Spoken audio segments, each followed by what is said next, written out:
Chers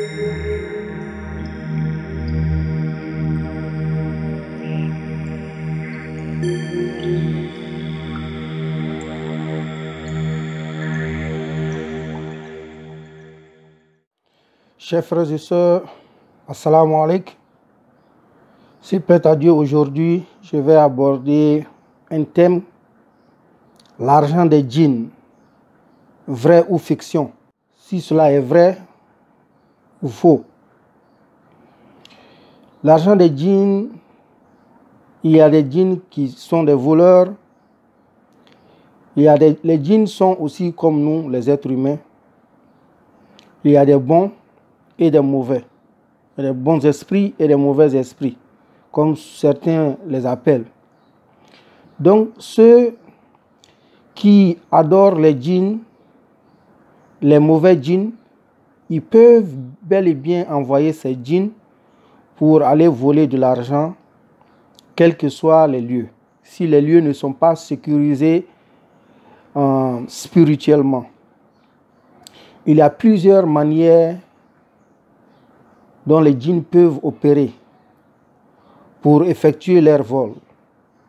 Donc ceux qui les adorent peuvent les envoyer pour aller voler en utilisant l'argent.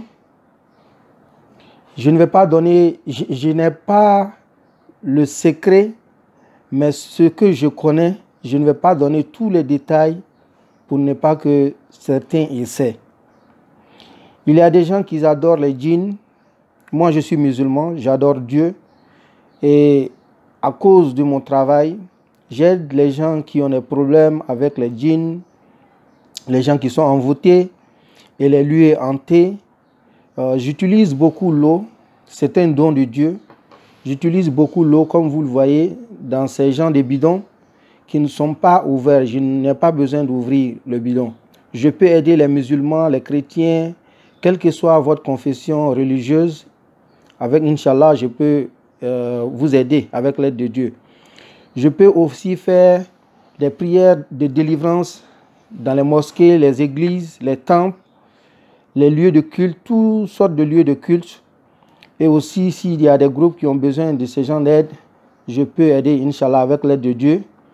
Je réside aux États-Unis, précisément à New York, depuis 1994. Donc maintenant, je vais aborder rapidement le thème, l'argent des djinns, vrai ou fiction. Comme je l'ai dit, l'argent des djinns existe. Ce n'est pas comme c'est eux qui fabriquent de l'argent. L'argent que nous avons, les gens qui adorent les djinns peuvent les envoyer pour aller voler. Il y a plusieurs manières pour que les djinns opèrent. Ils peuvent rentrer dans le corps de quelqu'un qui travaille, soit dans la banque. Je prends l'exemple sur la banque, comme il y a beaucoup d'argent dans les banques souvent. Ils peuvent rentrer dans le corps de quelqu'un qui travaille là-bas pour voler de l'argent et donner à la personne qui les adore. Et au moment que la personne va se rendre compte, il a déjà donné de l'argent aux adorateurs de ces djinns. Donc les djinns peuvent opérer de cette manière. Ils peuvent aussi, ceux qui adorent les djinns, peuvent aussi travailler, faire des prières sur de l'argent, déposer dans des lieux et aller chez eux, envoyer ces djinns pour aller prendre tout l'argent qui est avec ceux dont il a déposé. Je prends un exemple. Si quelqu'un fait la prière avec 2 billets, il garde un billet chez lui et l'autre billet, il va le mettre à la banque. Arrivé chez lui, il peut faire des prières pour que l'argent qui est déposé soit dans la banque ou bien dans un lieu commercial, pour que les djinns volent l'argent, tout l'argent qui est avec l'argent qu'il a déposé, envoie celui qui les adore. Donc, je n'ai pas le secret, je ne peux pas faire ça pour quelqu'un, seulement j'essaie d'expliquer comment les gens volent, parce que il y a beaucoup de gens qui disent que c'est faux. Bon, si quelqu'un connaît les détails, il est mieux de donner les détails et aussi les inconvénients dans ces choses-là. Et donc l'argent des djinns, il y a des djinns voleurs qui le font, qui existent bien, mais sur peut-être 1 million de personnes qui font ces genres de choses, vous allez trouver qu'un seul qui connaît vraiment cette science-là. Donc l'argent des djinns existe. Ils vont seulement voler ou bien posséder, rentrer dans le corps de quelqu'un qui va souvent donner son argent sans se rendre compte, et après avoir donné son argent, c'est comme l'envoûtement. Ils peuvent envoûter quelqu'un qui va donner son argent sans se rendre compte. Et après avoir donné son argent maintenant, si le djinn sort de son corps, il va retrouver son esprit et se rendre compte qu'il a donné tout son argent. Ça, c'est une manière de faire, soit deux manières de faire. Il y a aussi d'autres manières, mais il y a plus de faux dans ce truc que les vrais.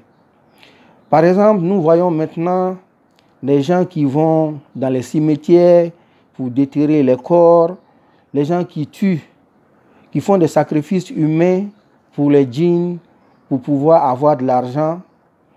La plupart des gens qui font ces pratiques-là, surtout les féticheurs, ou bien les gens qui se disent marabouts, ou bien des charlatans, qui sont des féticheurs, moi je les classe comme tous féticheurs, eux, souvent, quand ils prennent de l'argent avec les gens, pour dire qu'ils vont travailler pour eux, pour qu'ils deviennent riches, s'ils savent qu'ils ne peuvent pas faire ce que la personne a demandé, ils demandent souvent des sacrifices que eux-mêmes ils pensent que la personne ne peut pas faire. Comme l'être humain d'aujourd'hui n'a plus pitié et sert de tout avoir facilement, il peut demander des sacrifices humains avec ces personnes-là qui vont aller maintenant souvent soit déterrer les morts ou bien tuer des gens pour venir donner aux féticheurs. Or, pourtant, le féticheur ne peut pas, il ne connaît pas le travail qu'il doit faire avec ce corps-là pour que la personne soit riche. Comme je l'ai dit, sur 1 million, vous allez peut-être trouver une seule personne qui peut vraiment le faire. Donc, ces féticheurs-là demandent des sacrifices pour se débarrasser des gens qui veulent avoir de l'argent facile. Donc, pour cela, il est mieux d'éviter ces genres de choses. Chercher de l'argent facile va vous pousser à la mort, puisque si vous tuez des gens et qu'on vous attrape, la plupart des temps, les gens peuvent aussi vous tuer. Donc, il est mieux de s'éloigner de ces genres de choses. Parce que maintenant, les féticheurs qui, comme les magiciens, qui font de la magie et ils travaillent souvent aussi, il y a souvent des montages. Il y a des gens qui font des montages, comme on le voit souvent sur des vidéos. Quand il y a des vidéos cachées, on peut voir qu'ils ont fait des montages. Ceux qui travaillent vraiment avec les djinns, les mauvais esprits, peuvent envoyer de l'argent, c'est-à-dire peuvent aussi envoyer des papiers c'est comme la photocopie de l'argent. Ils peuvent vous montrer comme si la maison est pleine d'argent. Mais c'est de l'apparence que vous voyez. Ça peut être seulement des papiers. Mais ce que quand vous allez regarder avec les yeux, vous allez voir que c'est de l'argent. Donc ceux qui travaillent avec les djinns peuvent mettre dans ces papiers-là des bons billets qu'ils peuvent prendre pour vous donner, ou aller déposer soit à la banque ou bien faire le marché avec pour pouvoir vous blaguer. Avec ça, vous pouvez aller à la banque et puis faire vos achats et vous allez voir que ces billets sont des bons billets. Mais tout ce qui est dans la maison ne sont que des papiers. Donc, ce qui fait qu'il y a des gens qui se font tromper comme ça, que ce soit ici en Afrique et partout dans le monde. Les gens qui croient à la facilité se font avoir avec ces adorateurs de djinns.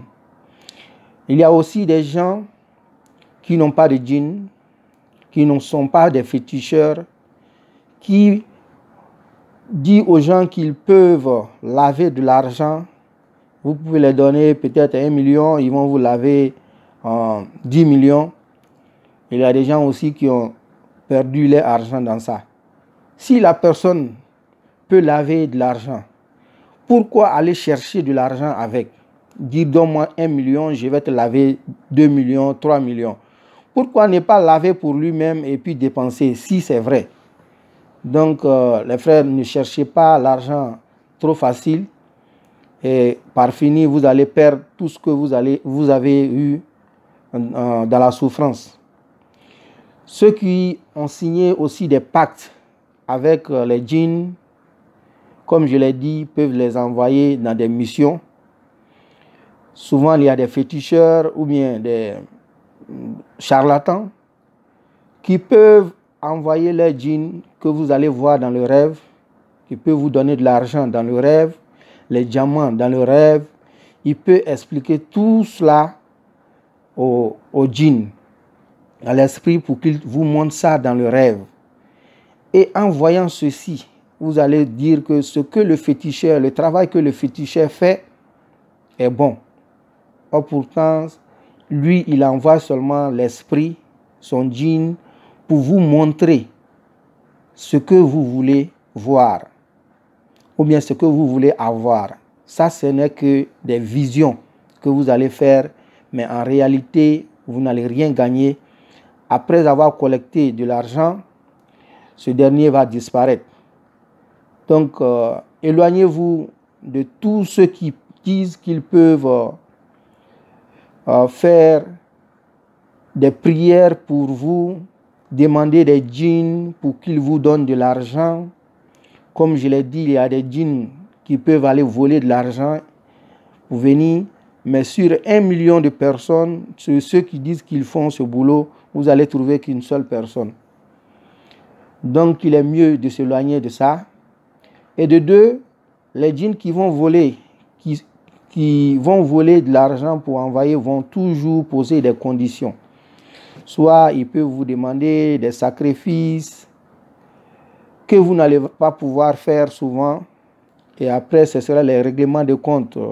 Ou bien si même vous arrivez à faire ces sacrifices et que vos enfants n'arrivent pas à le faire, ils peuvent s'attaquer à vos enfants. Donc il est mieux de s'éloigner de tout ça. Ceux aussi qui font des sacrifices humains pour avoir le pouvoir, comme on l'a vu, on le voit un peu partout en Afrique, on voit comment ces gens finissent. Tous les adorateurs du Satan finissent mal. Donc il est mieux de prier. Si vous êtes chrétien, demandez de l'aide à Dieu. Ceux qui sont musulmans, demandez de l'aide à Dieu pour que Dieu vous aide et ne vous fiez pas aux apparences des gens qui souvent sont des voleurs, qui peuvent voler dans des sociétés et ils vont faire croire aux gens que ce sont les djinns qui les ont donné de l'argent. Il y a tout cela.